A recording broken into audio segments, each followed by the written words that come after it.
Occupation for the court. My name is Lee Strobel. I'm a professor of Christian thought at Houston Baptist University and the author of more than 20 books about Christianity, including The Case for Christ. Can you help me prove the existence of Jesus Christ? Absolutely, beyond any reasonable doubt. How so? Actually, this court already affirmed it when we were called into session and the date was given. Our calendar has been split between BC and AD based on the birth of Jesus, which is quite a feat if he never existed.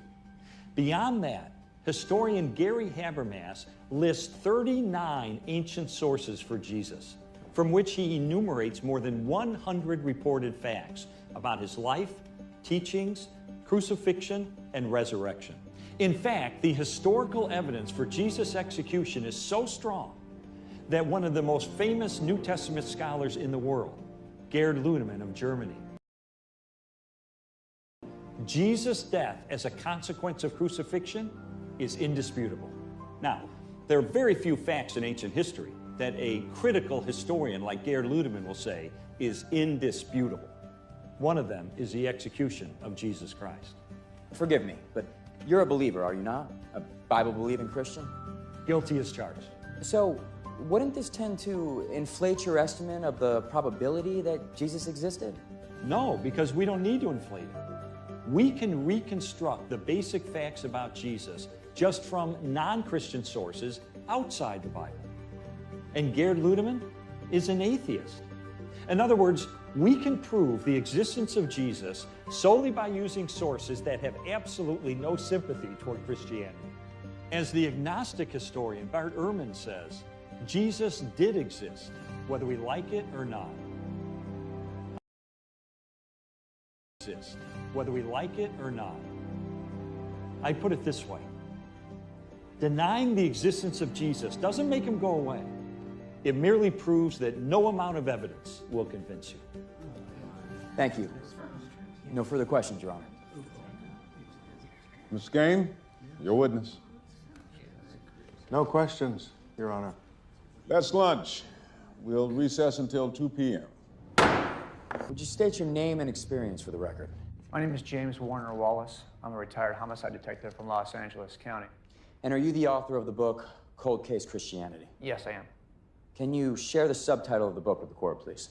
A homicide detective investigates the claims of the Gospels.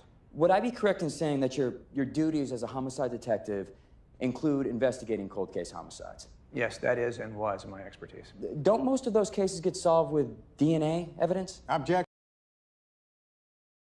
Leading, and counsel is testifying again, Your Honor. I'll rephrase. How many of your cold cases were solved through the use of DNA evidence?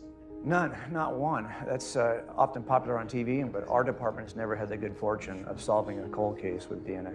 Well, how do most of these cases get solved? Often by examining eyewitness claims, witness claims that were made many years earlier, even though often our witnesses are now deceased. Forgive my ignorance, Mr. Wallace, but how is that possible? Well, we have a number of techniques that we can use to test the reliability of an eyewitness, including something called forensic statement analysis. That's a discipline where we scrutinize the statements of eyewitnesses and looking at what they choose to minimize, what they choose to emphasize, what they omit altogether, how they expand time or contract time. And when we examine these kinds of eyewitness accounts, we can usually tell who's lying and who's telling the truth and even who the guilty party is. And did you apply this skill set any time outside of your official capacity? Yes, I applied my expertise to the death of Jesus at the hands of the Romans, and I actually looked at the Gospels as I would any other set of forensic statements. Within a matter of months, I determined that the 4 Gospels, written from different perspectives, contained the eyewitness accounts about the life, ministry, death, and resurrection of Jesus. And did you consider that the 4 accounts might be part of a conspiracy designed to promote belief in a fledgling faith? Yeah, you have to consider conspiracies when assessing eyewitness accounts. But successful conspiracies typically involve the fewest number of people. It's a lot easier for 2 people to lie and keep a secret than it is for 20. And that's really the problem with the conspiracy theories related to the apostles in the first century. There are just far too many of them trying to hold this conspiracy for far too long a period of time. And far worse, they're experiencing pressure like no other, unimaginable pressure. Every one of these folks pressure like no other, unimaginable pressure. Every one of these folks were tortured and died for what they claimed to see, and none of them ever recanted their story. So the idea that this is a conspiracy in the first century is just really unreasonable. Instead, what I see in the Gospels is something I call unintended eyewitness support statements. What's an unintended eyewitness support statement? If I can borrow your Bible. Let me go to the Gospel of Matthew for an example of this. I'll start with a passage in which Jesus is in front of Caiaphas at a hearing. It says here, "Then they spit in his face and struck him with their fists. Others slapped him and said, 'Prophesy to us, Christ, who hit you?'" Now that seems like a very simple request, given that the people who hit him are standing right in front of him. This makes no sense. Why would it be prophecy to be able to tell you who hit you? But it's not until you read Luke that you get an answer. Standing right in front of him. This makes no sense. Why would it be prophecy to be able to tell you who hit you? But it's not until you read Luke that you get an answer to this. He says, "The men who were guarding Jesus began mocking and beating him. They blindfolded him and demanded, 'Prophesy, who hit you?'" So now we know why this was a challenge, because Luke tells us the thing that Matthew left out, that he was actually blindfolded at the time this took place. This is very common, this kind of unintentional eyewitness support that fills in a detail that the first witness left out. After years of scrutinizing these Gospels, using the template that I use to determine if an eyewitness is reliable, I concluded that the 4 Gospels in this book contain the reliable accounts of the actual words of Jesus. And that's to include the statements quoted by Miss Wesley in her class. Absolutely. Thank you, Detective. Your witness. Wallace, I'm not going to try to match biblical knowledge with you. But isn't it true that these gospel accounts vary widely in what they say? That there are numerous discrepancies between these accounts? Absolutely. But that's exactly what we should expect.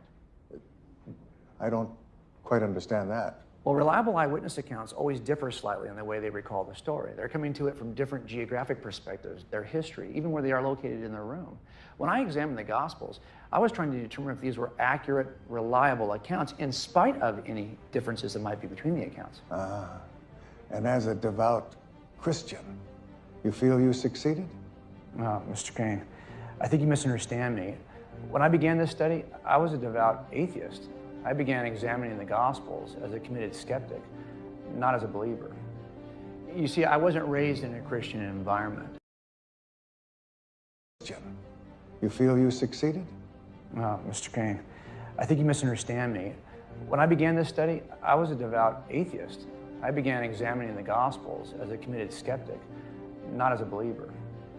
You see, I wasn't raised in a Christian environment. Although I do think I have an unusually high regard for the value of evidence. I'm not a Christian because I was raised that way or because I hoped it would satisfy some need or accomplish some goal. I'm simply a Christian because it's evidentially true.